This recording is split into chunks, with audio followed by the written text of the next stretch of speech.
Aim right, achieve big at KR Mangalam University.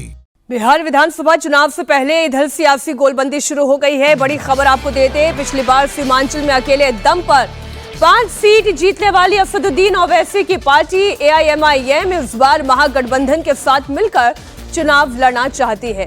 इससे लेकर AIMIM ने लालू यादव समेत महागठबंधन के सभी नेताओं को एक लेटर लिखा है।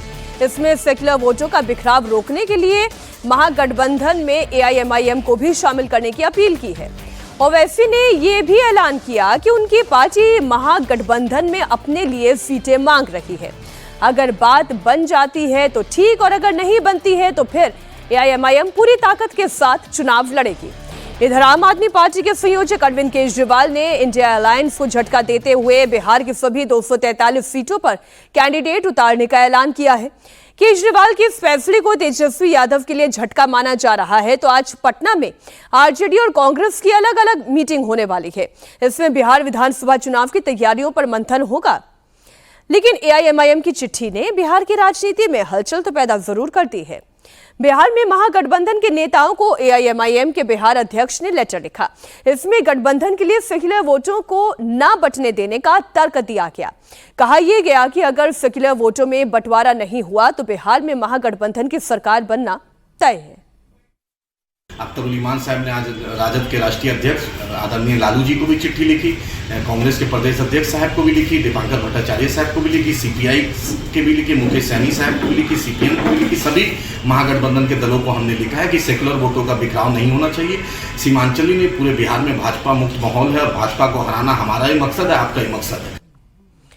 बिहार चुनाव में AIMIM कैसा प्रदर्शन करती है, यह बिहार विधानसभा के नतीजों के लिहाज से बहुत अहम होने जा रहा है। पिछली बार ओवैसी की पार्टी ने सीमांचल इलाके में 5 सीटें जीतकर आरजेडी का पूरा गेम प्लान बिगाड़ दिया था। 2020 के चुनाव में महागठबंधन NDA से मामूली अंतर से पिछड़ गया था।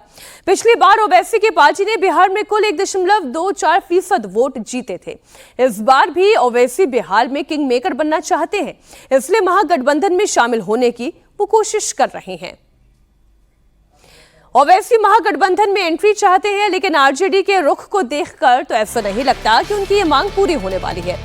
दरअसल आरजेडी प्रवक्ता मृत्युंजय तिवारी ने कहा कि AIMIM बीजेपी की बी टीम बनकर काम कर रही है और बीजेपी को फायदा पहुंचा रही है। मृत्युंजय तिवारी ने कहा कि इस बार बिहार में वोटों का बिखराव नहीं होगा और तेजस्वी यादव अगले CM बनेंगे। पर बिहार विधानसभा चुनाव पर देश और दुनिया की नज़र है। बिहार के चुनाव परिणाम के बाद से ही बीजेपी और सांप्रदायिक शक्तियों NDA की उल्टी गिनती शुरू हो जाएगी और इसके देश की राजनीति पर असर पड़ेगा। देश की राजनीति का दशा दिशा तय होना है। AIMIM चाहती है महागठबंधन में आना, लेकिन जो AIMIM का ट्रैक रिकॉर्ड रहा है तो बीजेपी की बी टीम बन करके काम करते रहे हैं, बीजेपी को फायदा पहुंचाने के लिए काम किया है। अब बाकी निर्णय तो आदरणीय लालू प्रसाद जी, श्री तेजस्वी यादव जी को महागठबंधन में शामिल दलों के नेताओं को लेना है। लेकिन इस बार बिहार की जनता है तैयार बनाएगी तेजस्वी सरकार। तेजस्वी यादव जी के नाम का सुनामी चल रहा है बिहार में। ये बह जाएंगे NDA के लोग। कोई दिवा स्वप्न ना देखे, मुगालते में ना रहे, कहीं कोई वोटों का बिखराव नहीं होने वाला है। AIMIM के ऑफर पर जेडीयू ने चुटकी ली है। जेडीयू ने कहा कि बिना दान या ज़कात के आरजेडी का दरवाजा खोलना मुश्किल है। जब तक ओवैसी ज़कात नहीं देंगे तब तक गठबंधन होना मुश्किल है। सवाल है कि ओवैसी साहब उस बयान पर जरा आप टिके हैं कि नहीं, कि आपने कहा था कि 4 मेरा MLA तोड़ा है, हम 40 लेंगे। लेकिन आपको राष्ट्रीय जनता दल और इंडी गठबंधन का अंदरूनी मामला है, लेकिन परिपाटी तो रही है, ये सर्वविदित रहा है कि बिना कुछ दान और जकात के मुस्कुराता नहीं है राष्ट्रीय जनता दल। तो जब तक उस प्रक्रिया के तरफ नहीं आगे बढ़िएगा, अपना दरवाजा ओवैसी साहब खोलिए, तब उधर लालू जी का पट खुलेगा।